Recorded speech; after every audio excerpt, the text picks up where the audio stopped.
Mga mabalik sa Metro Manila, makalihis ang kasiributan kan holiday. Nagpuunang magruso sa Bicol Central Station. Mga day nakapabuk nin ticket, naglalaom sa mga mabiyaheng extra bus. Live hali sa Bicol Central Station, nakatutok si Chris Novelo. Chris?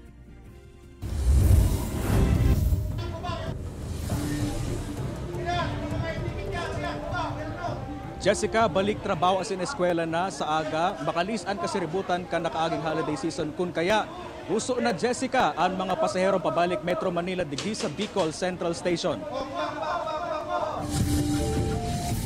Alas 6 pasananing aga, nakapila na sa Bicol Central Station sa Naga City si Lorena Camalya kan Calabanga, Camarines Sur. Ninhuli tamayo ng tiket, tinitios ni Lorena asin iba pang chance passengers ang halawig na pila makabalik sana sa Metro Manila.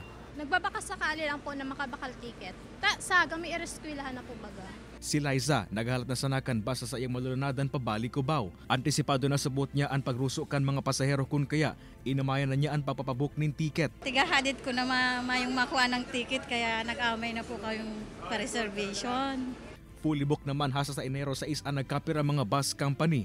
Puon pasubot kasuudma kan manutaran kan manehemento kan terminal ang pagruso kan mga biherong pabalik Metro Manila.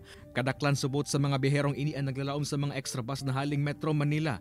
Ginagarantiya man kan manehemento kan terminal asin kan mga bus company na may malulunada ng mga pasahero sa bagay kan mga extra buses na tinauan ng special permit kan LTFRB.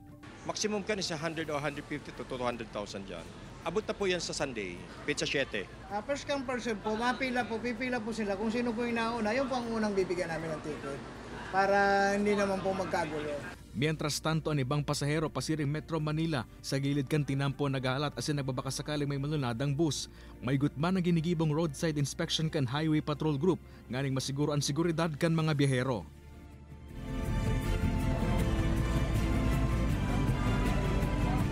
Jessica, nagkapiraman na bus company ang mahigot na nagpapautubunyan in first come first serve basis para sa mga chance passenger digdi sa terminal.